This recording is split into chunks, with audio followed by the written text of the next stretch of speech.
But one of the things, first of all, thank you for coming on the show. I love to hear you speak. I can't imagine anybody anywhere close to our industry does not know the world famous Buddy Rizer, BR, as I whisper under my breath whenever you get up there, because I love it. I also love, you're almost the only person I know that's near me in age that still wears a tie. I think that is a vulgar display of power, and I really like that. But people pause when you talk. So I'm going to do my best today to give you time to talk. One of the things that you say as we get into our conversation, you say this all the time, you challenge the people that are on stage with you or in an audience with you. How are we changing our narrative? Like whoever you may be, a data center design build operator, an owner, somebody from industry that supplies us, whether that's public utility or one of the various entities that help make all this go around. What do you mean when you say change the narrative or enhance the narrative? Well, first of all, I really appreciate you having me, and I've been looking forward to this conversation. Um, I think over my almost 20 years doing this now, I've been able to witness the ups and the downs, right? I mean, I've seen it almost full cycle now. And where we are right now, it really bothers me a little bit because the conversation inevitably in communities, and this is not unique to mine, in most communities, is us versus them. And I will tell you, to me, there is no us and there is no them. We are all in this together. Yeah. And if we don't find a way to have a conversation about what's important, we're going to end up in the place where so many industries have found themselves, and that is up against the community. And I just think we're too good for that, right? The data center industry is too good for that. We have an opportunity to change the way we talk, to change the way we interact, and it has to be all parties. It has to be the community piece, it has to be the utility piece, and it has to be the data center piece. We all have real stakes in this, right? I mean, our county is dependent on data centers. The data centers are dependent on the utilities. The utilities are dependent on both of us. So if we can't figure out how to not demonize each other, get the truth out there, and have real conversations about what's important, we're going to end up in that same kind of morass that really makes it hard to do business for any of us. You're absolutely right. I guess by way of context, maybe we could start off with, there was a time not too long ago, we both remember it. Most people didn't even know what a data center was. Those in the utility world or whatever embraced this idea of data centers. I'm not trying to say they don't now, but there was no noise in the system. Or if there was, it was the regular stuff. You need what by when? Let me see how we can do that. And we sort of sorted it out. So what was the life before, and when do you think it started into this, into the types of conversations we're having today? Yeah, I mean, for a long time, we in Loudoun and the citizens and the government, we all saw data centers as saviors. Because if you go back to when I first started with this, only 19% of our tax base was commercial. That meant 81% was on the backs of the homeowners. When the housing crisis hit, we lost about a third of our revenue. So we were in trouble. We were raising taxes. We were lowering services. We were laying people off. And I don't want to go too much into the economics of it because I think that's the side issue. Right. But I think that we saw then what an impact this could have in jobs, in building a community, in growing a diverse economy, right? So I bet we went 12 years with that. We went forever with, just really positive energy and having these conversations. Then inevitably, there would be a project that maybe went too far, right? A project that went someplace where we didn't intend it, next to residential or, those kinds of things. Then all of a sudden people start to figure it out, right? But wait a minute. We don't have a budget crisis anymore, but we're still growing. And then I think that the real change came a couple of years ago, probably about 2021, 2022, when we really hit that energy crisis. And the utilities started ringing the bell, started talking about new power lines, new high voltage power lines down places where they weren't planned, taking people's houses.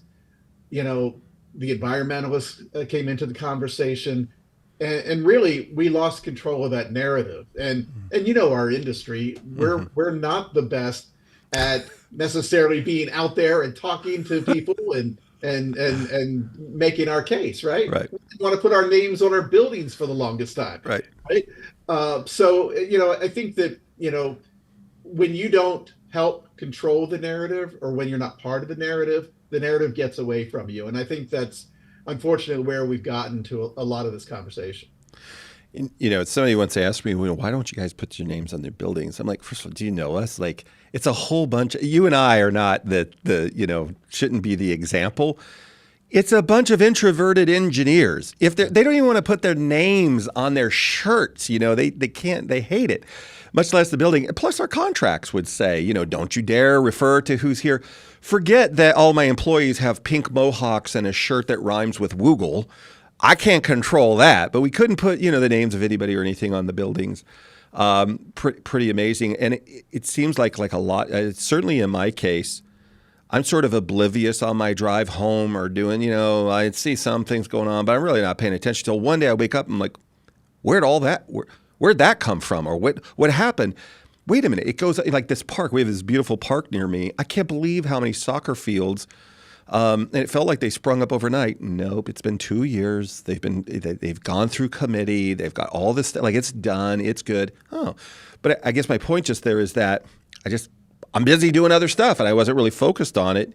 And if you wake up, especially there in Loudoun County where you're at, and see all of this, and you have people showing up, to your point about the narrative, saying we should be concerned, not just aware, but concerned, and here's why. Yeah. Now you're playing catch up on the narrative. Yeah, and I think that there's a lot of challenges that come with that, right? I mean, let's just say you're going down Loudoun County Parkway, and you're getting off the Greenway, you're going down Loudoun County Parkway. It used to be nothing but trees, and then all of a sudden, this parcel goes, that parcel goes. There's a 1 million square feet building going up. Right. It's not like you don't notice it, right? It's there. It is there and very evident. And people don't understand that is commercial land, and it is intended to be that product. It was always intended to be a commercial use. Right. But all they know is there were trees there. There's not trees anymore. Yeah. And people don't quite understand how that really works. If I'm not careful for myself, as a defender of what I think is the good that the industry brings, a wide variety of it, I tend to jump right in and say, well, you know what that building is? That's the MRIs you're looking at. That's the that your family's looking at for the best treatment for your daughter, for example, or the surgeon who's doing remote. Like that's the ideas of the whole world that are in there. And here's the value and the benefit. Like, in other words, I get very defensive really quick instead of saying, hold on, what's going on? Help me to understand why you're concerned. Is it the aesthetic? Is there something else? Do you believe if I'm not careful, I don't know about we, but if I'm not careful, I will try to run into a talk track that may not be applicable instead of just listening. Right. Oh, okay. Because it usually distills down to 2 or 3 things, never more than 3. It might only even be 1 or 2. And that's been a skill that I've had to learn. I'm one of those. I've never been an introvert, but I've been one of those engineers to really listen on why are you upset, and help to understand. And so much of it is just a lack of knowledge, a lack of understanding. Yeah. And when they do understand, it becomes a lot easier. And I tell people when they come into the market now, like new entries into the market, that they always default to, but look at all this tax revenue. And I said, that can't be the story anymore. Right. I mean, 15 years ago, 18 years ago, that was a good story. Mm-hmm. But now the story needs to be more. It needs to be more about impact. It needs to be more about, this is your neighbors. Right. We're all working together here. If it wasn't for this building, I will tell you that this restaurant would no longer be able to survive. Right. Uh, if we didn't have this construction, your neighbors would have to travel to do jobs in other places. It is all kind of comes together, and we need to talk about how all the pieces fit and the community benefit way beyond just dollars and cents. I agree. I mean, that's been my posture in the past as well. Look, here's the economic benefit. And what I've had to do first for myself, discover, is it true? Or, is my industry really sucking up all the water? Are we really damaging aquifer? Are these headlines, are they just sensational, or are they true? Is there any truth in them? Are they partially to educate myself? Because I want to be, for me personally, I want to be part of something that helps humans flourish. I've got kids. I want to have grandkids. We want to, I want to benefit. Like that's for most people, that is we want to have a legacy that's better than it was before. So I want to make sure I understand it for myself and I can articulate it. But I also want to make sure I'm listening to my neighbor. Let me ask you this: you've been doing this for a while, so maybe we should do this. We didn't even do this. Pause. What is your role right now? I presume everybody knows, but what is your role, and how did you end up doing what you're doing? Because nobody just sets out to be in the adjacent to the data center business. Yeah, and just to be clear, I'm an economic developer who happens to have found an honest, really game-changing thing in data centers. Data center industry completely transformed our economy and our community. But I was an economic developer. I wasn't really a data center guy. I learned to be data centers. I went and got, my operations, Right. training and all that, just so I could understand the industry. But when I came here, I didn't set out to do data centers. Actually, I was going to be more focused on small business and entrepreneurship. We had some of those advantages, and I saw a quick path to filling a couple of buildings. And, they happened to be data centers. And I'm like, oh, this was good. So, and then eventually came up with a whole strategic plan to try to make this the easiest place to do business for data centers in the world. And, that was the premise. Let's make it so easy. We already have an internet hub here. Right. We have land, we have power, we have reclaimed water, we have a lot of things.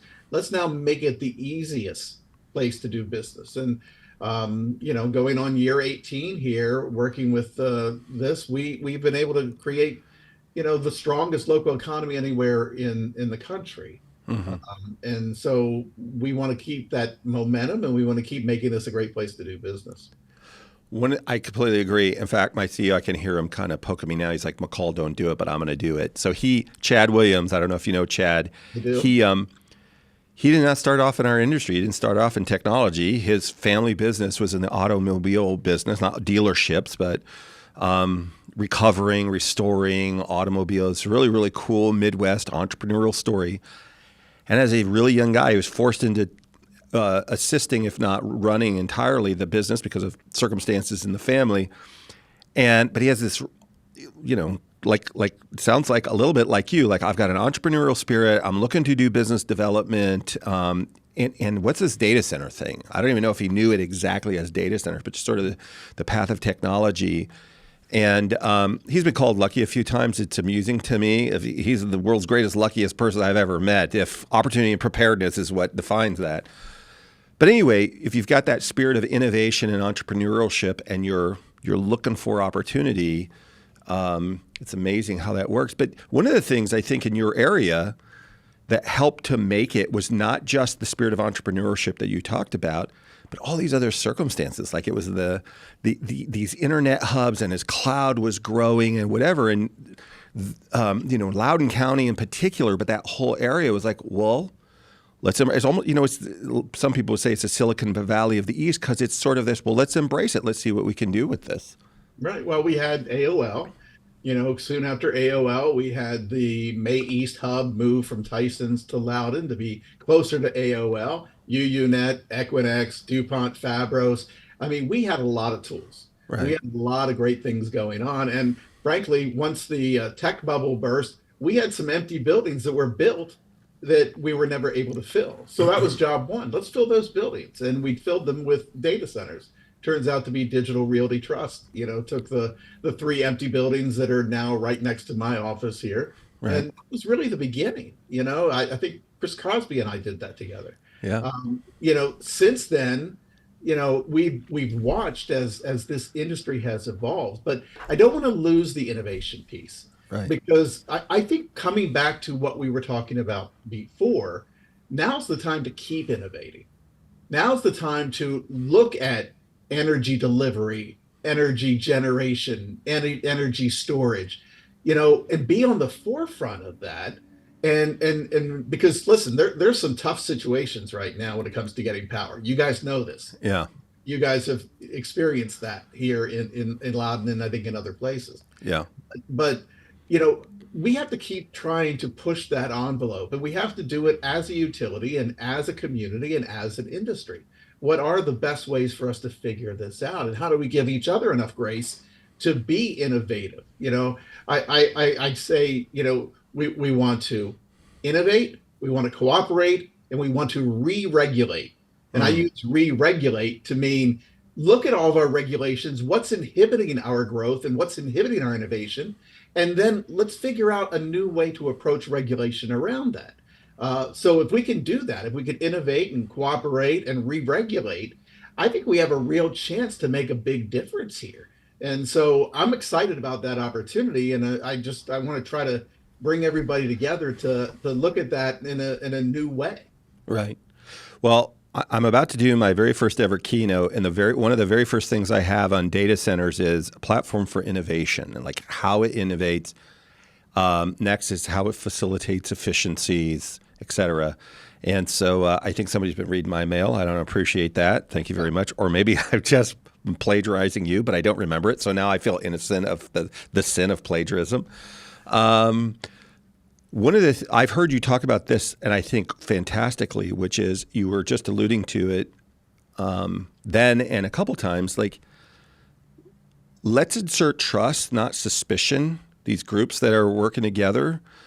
And if we're not careful, we'll label the constituency or one or both of the constituencies we need to work with as, if not my enemy, certainly my difficult working partner, maybe not even use the word partner. So how do you imagine that we broker those conversations where we're talking to a community, or we're talking to the utility, or we're talking to data center operators or owners? How do we start, and what does that look like? Well, I think that part of that is the culture we live in today, right? I mean, you can't be wrong anymore. You've got to be stupid. Right. You can't, fair. it's like, you can't have an opinion. You're just plain wrong. Right. There's just all these different, things that are kind of pushing against us. But, I was having this conversation with one of my kids the other day. You can't assume somebody else's motive. You can't assign a motive to somebody when you don't know what their motive is. Right. And if you start at that place, it's really tough to come back from it. That's right. Because, you're putting those people then on their heels a little bit. And I think that's a dangerous thing to do. So, I call it giving each other some grace. Let's give each other some grace and assume that they have the best interests of us together at heart, and that they're not trying to figure out how to screw us over. And Right. I really hate when we assign motives, and we do that a lot, especially in politics, right?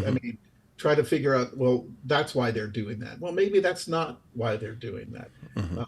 But I think it's a real danger in our society today, is trying to figure out how do we then deal with that, and because that will stunt progress every single time. So how do you, in your role, help facilitate that open dialogue, that don't assign motives if possible, or at least help debunk them? If you see it going on and any of those constituencies are vulnerable to it, and probably examples exist of us parroting that. Mhm. How you've had a number of years, in particular the last 5 years, but probably, or well, in particular the last 2 or 3, have been pretty challenging. How do you help broker that, bringing people to the table to cooperate, to find a path forward, so it can lead to success for them, for all of them, whatever that looks like? Well, I'll tell you, David, I've decided to be aggressive in Mm, my outreach. If you notice, I'm speaking more now than I've ever spoke before. yeah. My message has changed, right? I mean, you've been to a couple of my recent panels and discussions. I'm no longer talking about come to Loudoun or build your building here or do. I'm talking about how do we make this industry interact better in communities, and how do we make sure that the messaging is clear, what it is and what it isn't. And I think that for me, uh, making just putting myself out there. Listen, it's not a lot of fun. I'll be honest with you. I tell the story. A couple of weeks ago, I was at Giant Food getting my supermarket sushi, and a neighbor comes up and starts talking to me for 15 minutes. I'm having a conversation about power lines in the sushi bar at the Giant Food, right? But it was worth having the conversation, even though he was a little bit aggressive, right? I Right. mean, he was very accusatory. He had assigned motives to me, Right. had assumed that I was getting a cut of every data center that came Right. in, or, those kinds of things. But I think, just trying to put myself out there, and at a time when it would be very easy for me to kind of just sit back and go, somebody else's problem. And I think that, I'm starting to see more of that. I'm starting to see some of our colleagues actually go to town meetings and actually have those conversations and engage more in the communities, and it really has to come down to conversations. Press releases and media posts aren't going to do it. Right. They could be part of it, but we need to be having those conversations, and to your point, David, we need to be listening. Yeah. I think you can learn sitting in a row in a lecture hall or whatever, but if you want to build community, you got to do it in a circle. You got to do it like this, belly to belly. And, or it's very, very, very difficult to do it. Like I don't know if you can completely maintain, but there's a greater chance of maintaining a culture that's built remotely than there is to develop one where you're through social media or press releases or telecom, whatever. I love all of these tools. They are spectacularly powerful and important. But usually they're better at maintaining inertia than they are creating. And they're many times difficult to demystify something or to recover from a misunderstanding, or even sometimes just a mistake, a failure, and you've got to restore relationship, and so you've got to do it in person. I know organizations like mine, but not just mine, are getting very active and very specific in going into a community, not just to talk about the benefits, but to make ourselves available for hard questions sometimes, like how do we want to develop? What is it that we're doing now that we're there? And I think it gives us I'm certain it gives us the best opportunity for success. And one of the things I love, I don't know if you've always done this, but one of the things that I really like that you do now is, look, you're being very transparent on these are the things that sort of caught us by surprise in my county and in my economic development group that maybe, whether it's you personally or just the org, weren't ready for sort of this stuff, and how do we get better? And how do I share it with not just Idaho Falls, but with my neighbor, because there's so much opportunity. But we got to, like, this is a national, thing that we need to make sure, like, we want to have sovereignty over our data. We want to have sovereignty over our energy. We don't want to offshore it. We want to have it, so how do we do that? And I love that you're very transparent in sharing the successes, the pain points, and the steps on how you go about doing it. Well, yeah, and in barely a day goes by where I don't get a call from somebody somewhere in the world who wants to learn about how we built Data Center Alley and what I would recommend. And there's a few key things. I mean, first of all, I tell them you can completely remake your community by leveraging the internet, by leveraging digital infrastructure. Hmm. But you need to, right up front, you need to define the opportunity, define what you want out of that opportunity. Not every place should be, could be, or really would want to be Loudoun, right? I mean, Hmm. that scale. But if your community can handle, a campus or two, and you say this is where we want them, and we have the infrastructure to handle this, that's great. So that's step one, define that opportunity. But step two is to communicate. Be out in front of those conversations and hold those town meetings and explain, do that outreach, because if you can do that, it isn't like you're trying to slide something past people anymore. Right. You really have the opportunity. And then it's, if you can figure those things out, it really becomes a lot easier after that, right? Yeah. Because you've done the work. You got to do the work up front. I think that it's just the sort of the DNA of our industry, the organization. We build facilities that have a lot of power. There's a lot of sophistication that's required. And so there's I don't know if swagger is the right word, but you're sort of like, look, I'm busy here defending. I'm busy here. You've got this, I got important work to do. And so it's just, we weren't particularly good at, can I first explain to you why I want to help help you, and right. And we just didn't have I don't know if patience is the right word. It just didn't even occur to us. And then when just even quietly and subtly, people are like, hey, maybe we should say, man, I'm here helping. If they need more information, there's the plan. And here's how we're taking care of erosion. And it's it's a good plan. Go read it. And here's the 80 documents for it. Well, we're having to get much more sophisticated at that. You got to have the detail underneath it, but you better have your simple 90-second narrative on here's what we're doing, here's why we're doing it, here's how we believe it benefits you and it benefits us. What area do you want to dive into, and let's spend some time on, instead of just you'll eat your vegetable because it's good for you. This is what it does to the mitochondria of your cell. The mito what? What are you talking about? People don't want to, they want to know that. So we have to get better at it. Let me ask you, when you think about that, there's another group that sometimes it's kind of like having two gunslingers that are really, really good. Now, they're both wearing white. They're both white hats. I'm not saying one's black hat and one's white hat. But the utilities sometimes have, and I'm not picking on my brothers and sisters in the utility, but they can have the swagger too. And you get these two people, it's like WrestleMania in the worst case, tights that are way too tight. I don't need to see all that outlined. But even in the best of, I got Cary Grant and I got John Wayne over here kind of, hold on, aren't we all on the same side? So do you get an opportunity to help educate not just data center operators and owners, but these other constituencies on how to speak data center, how to speak utility, how to engage in the community? Yeah, I think we've been very fortunate here because Dominion was for the longest time, the example of how to do it right. They had guys like Philip Sandino and Stan Blackwell and those people who really understood and worked with me side by side. I mean, we were out marketing together, we were planning together, we would meet quarterly, and we would talk about, well, here's where I see us going. You should start thinking about infrastructure there and those kinds of things. And, that went really, really smoothly. But even, with Dominion, who I love and are great partners, it got away from them a little bit. The growth kind of, I mean, I don't know that anybody saw the amount of growth that was coming. We were spending some time going, hey, this is what we're seeing. But, upstream, people were like, no, we've never seen growth like that. No way that's right. Those projections can't be right. And so they would dial them down.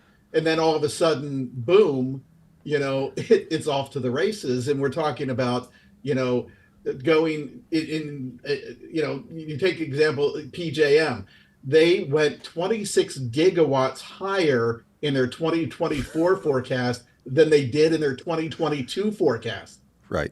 26 gigawatts in just 2 years of forecasting. Right. I mean, you start to think about, here just in the Dominion territory, and the way that things have grown. Dominion's predicting 20 gigawatts of new load from data centers, 90% of their overall load. So, there was this period there where, the industry was not projecting, or at least not sharing their projections. So Dominion was having a hard time getting projections to share with PJM. And, there was just no real transparency there. So, when we had that thing in 2022, where all of a sudden we hit a wall and said, okay, pause, we don't have any more power, and we had the constraint area, it was like saying, you guys got to be more transparent to them, and they've got to be more transparent to you. And I think that by and large, that's happened now. Yeah. Right. I think the industry has done a better job of being clear about what they really need and what they in a perfect world would need. Right. I mean, Yeah. when megawatts are your product, and I'm sure everyone listening to this knows that that's how most people sell these days. They sell per megawatt. Right. So if you're a salesperson, you want as much product to sell as possible, even though maybe that wasn't all going to be needed at the same time, and we had some stranded power. And so having better communication and better conversations around that has, I think, really improved the process. It's so interesting. First of all, thank you. I love that perspective. I don't know. I'm trying to think of an analogy that won't get me in trouble, but it just reminds me of like a horror B movie where they're like looking at the sonar, and all of a sudden they see this blip, and they're like, that can't be, that's got to be an anomaly, and then 10 minutes later, Godzilla shows up on the beach, or whatever, maybe not such apocalyptic, but a tsunami, but like we've never seen that before. In a weird way, it reminds me of a home builder where when they used to build a living room, or they used to include a thing called dining rooms. I don't know why they did that.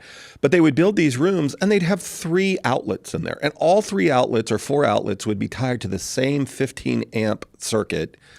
And now, because I've got an IoT device on every shelf in every corner, and I've got probably cameras, and I've got charging stations, they need 40 more receptacles in that room. And if you had been in the receptacle supply business 6 years ago or 5 years ago, you'd be like, all right, my forecast, we're going to have a 4%, year-over-year growth, and it looks like this. And it's same for in all scales. It's like, no, because AI, whether it's, and I'm not going to, they've heard it on this podcast before, I'm not going to belabor the difference between training and inference or whatever. It doesn't matter. It touches everything. Internet of Things touches everything, all technology, cloud, mist, fog, whatever. It's all interconnected. And now I got my refrigerator, talking to my microwave, talking to my thermostat, talking to my Instacart. Evidently, I just learned not to deploy all the cameras and technology into a refrigerator because it just might call the CDC here in Atlanta and say, we have a code violation. And all of a sudden, Dustin Hoffman shows up and your house is covered in a tent, but I don't want to get too personal. But I do need to get my kids to stop leaving leftovers in my fridge. But look, it's this thing, and so it gets disrupted. And then the utility would say to the data center, not only was it an anomaly, but then once it's true, they're mad. Like power was doing this. It was at least flat, if not decreasing. We didn't see a growth like this, number one. Data center operators are then yelled at, like we didn't know. So we go to our customers, why didn't you tell us? You didn't tell us. How did we know? And all these big hyperscalers, first of all, we're electrifying everything. And then these hyperscalers like, look, somebody got a taste of the fruit and said, holy smokes, you mean my food? If I just put this right granule thing on it called salt, or whatever, I've got these readily available things I can apply to it. And now it tastes 1,000 times better and will last forever. And I could completely change my life, which is disruption. Well, no supply, no market was ready for that. Like we've had these things, not to the scale or speed, because technology facilitates that. And the owners are like, or these hyperscalers like, look, as human beings, the more we use, the more we want. And the more we want, and the more we make. And the more we make, do you really want to distribute this across 1,000 micro locations that are not going to be efficient and effective and whatever? Mm-hmm. Or do you want to, I don't know what the balance is, but I'm hoping that we get past You should have known sooner. Like nobody knew. There was no precedent for this. Right. And I think to go along with that, I think any reasonable person, and listen, there's always going to be unreasonable and unreachable, right? Yeah. Any reasonable person can say, yes, data centers, digital infrastructure, they are critical. What is it? $8.5 trillion of the economy is going to be dependent on data centers by 2027, something like Right. that. So I think any reasonable person will agree. It's just now about how do we integrate it? How do we mitigate impact? How do we do it right? And then how do we communicate a way for us all to work on it together so that we all win? Yeah. And I think that's where we are. Yeah. How, as you've been doing your job, how do you think we're getting better at the whether it's Loudoun or just other stories that you're hearing? We don't need to pick on Loudoun. I loved that point actually earlier about, look, I get a call, if not every day, multiple times a week, maybe even 10 times in a day in some days. Buddy, help. Like, you're the original Boomtown. Boomtown's in history. People just show up, shops everywhere. There's not a lot of, I don't want to say there's not zoning, because we know how to zone and whatever, but there's just unexpected Boomtown. There's a Boomtown. And so now that we've reacted to it, we got the benefit, but we've also got the learning, the experience. So as we plan our Boomtown, because it's inevitable, like I said before, the more we use, the more we want. And the more we want, the more we make. So some form of data center and critical infrastructure is coming to your area. And I would hope, you would hope for that. Yeah.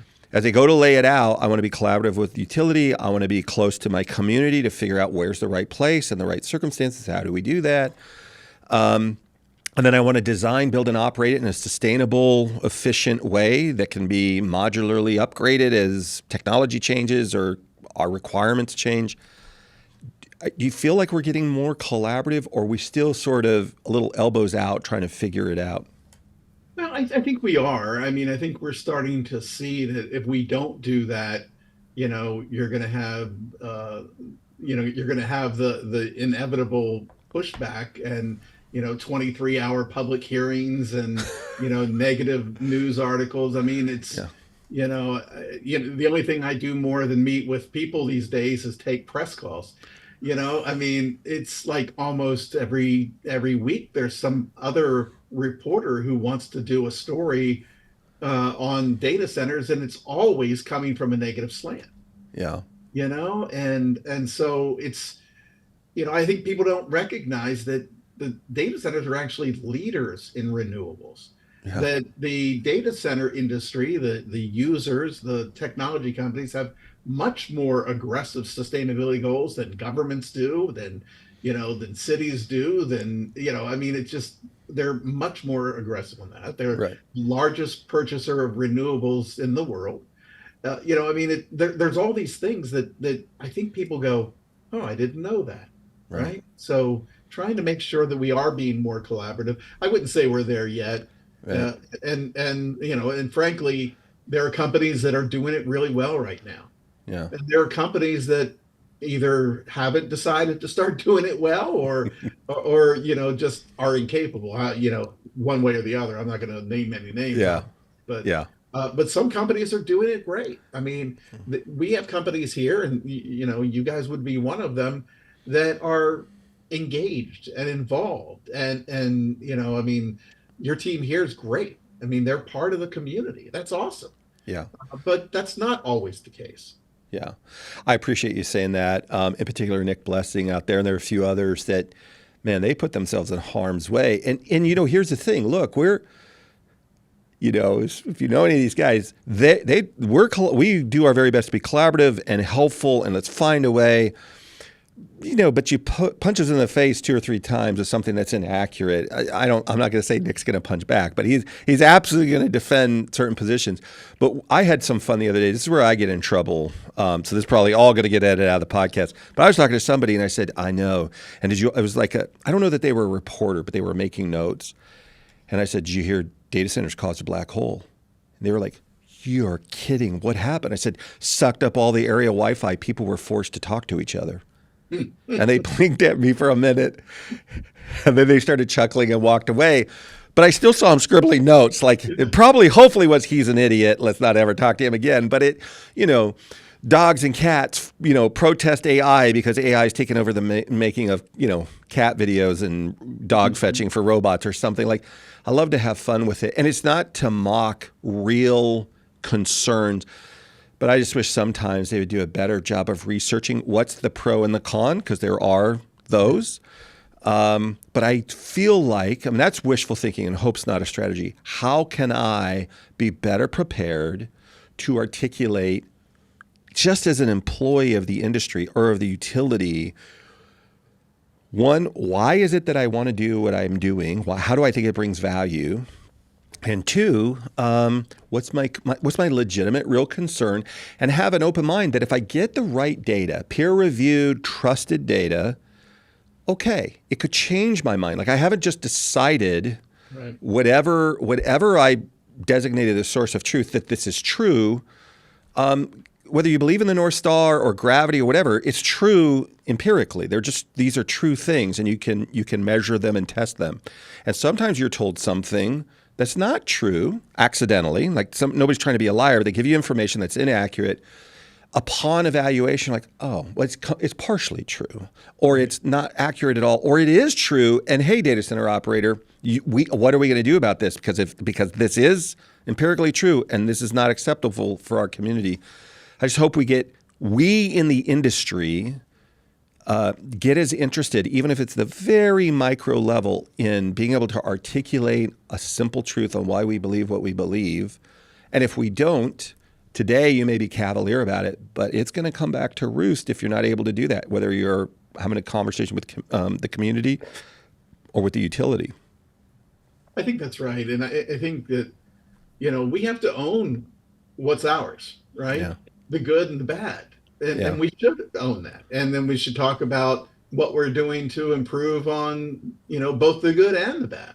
Yeah. You know, I think that that's always going to be part of the equation, because no one's going to do everything right all the time. But it's about, you know, it's about the improvement. It's about the integration, and it's about trying to find the right path forward. We haven't had this part of the conversation. Well, most of this has just sort of been ad hoc. So if you don't want to answer it, I'll probably just edit it out. That's fine. Not probably, I will. Other than conversations with each other, what do you think is an area that we can get better at, whether it's innovation, whether it's, you know, my good friend Dean Nelson over at iMasons regularly challenges me, at least in private, and I think the industry as a whole, his friends over at Joe at Google, Christian used to be at Microsoft, you know, a number of much more significant thought leaders than me, about this idea of stranded power. Let's find a way to persuade the customers that they don't have to have a level of resiliency that was normative 10 years ago, that through application and other use cases, you don't need it now. And what he means by that, it's not anti-resiliency. I tease him all the time. Dean, if I was talking to Dean Nelson at Sun Microsystems or Uber or whatever, you'd tell me to pound sand. If I said, work this out of your system. He's like, maybe. But now I'm more sophisticated, more mature. He doesn't want me to say grayer, so I'm not going to say it. Dean Nelson, and here's what I know, that if I'm not having a third or a fifth of my power sit over here in reserve in a way that I'll never use, that's already deployed, that's already connected, that's already running off of transmission, how much more could it benefit in the short term our customers and ourselves and our communities? And secondly, if my future designs, not the 911 system for the sheriff's department, but for these other things, and not a remote data center out in the middle of a, you know, agriculture area somewhere far away where it really isn't that big of an impact today, but in these other areas, can we rethink it? Whether it's the people asking for it, let's not all add our 10% of resiliency that we need, or you go build it because, yeah, they're not going to use it, but I can charge more, you know, I can charge for unuse, or you're going to supply it as public utility, hold them accountable, claw it back, or whatever. And I'm not advocating for any of those, but he's advocating for, let's think through, because the consequence, these are finite materials until we get, you know, forever infinity energy. These are things that we need to think through. So when you think about these sorts of things, is there an area you wish we would spend more time on? No, well, yes. And here's the thing. You brought up a couple of names there that are very significant, or probably to me in a different way than you meant it. Yeah. These guys are conveners. These people are conveners. If we can get conveners to start having those conversations, a lot of we're gonna have to get our users on board with not having one-to-one backup and Right. not necessarily having to back up every application or all of those things. But there's got to be a new way to do it, and it's not sustainable for us to continue to go forward with diesel generators, for every Right. building. I mean, at some point, somebody's going to say you can't do that anymore. So what Right. is our solution?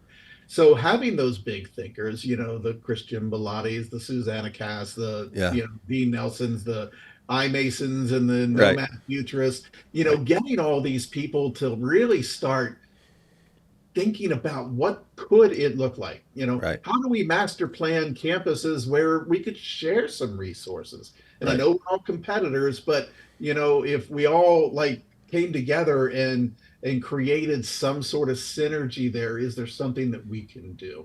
But that convening part, there's some people that are trying to do it, but I don't know that it's taken hold yet. Yeah. And I think we have to continue to look for those opportunities. Yeah. Yeah, I completely agree. One of the things I'm trying to encourage people is in our industry, there are many reasons why we want to have carbon-free energy. They may not all be the same motive, but we could get to carbon-free, or at least carbon-less, or whatever the unifying thing that we can be. So to your point where we started this conversation, don't assign a motive to me. You may want to do it because you believe it's a systemic threat to the environment. I may want to do it, not that I necessarily believe that or that's, whatever, but because I want energy sovereignty and I want things to be able to do this, and we have this abundant resource here. So can we want the same outcome even if we've got different reasons. So don't call me names on the way to the conversation. Let's find a way to do it together, unless I deserve it. If I deserve it, well, hold me accountable. But doing it, anyway, I'll go on and on. Well, we've talked a lot today. I appreciate it. What haven't we touched on that we should wrap up with before we wrap up, if anything? Well, I wish you luck on your keynote. That's going to be awesome. I'm sorry I can't be there. I was supposed to be there, but as we talked, I've got some health things that I'm trying to deal with. But Yeah. I hope to be back out there pretty soon. Well, I look forward to it, and I really appreciate you coming on, buddy. Have a great day. Hey, if you enjoyed that conversation, like it. And if you loved it, subscribe. We'll drop information on how to connect with Buddy Rizer. Thank you for joining us, everybody. Have a good one.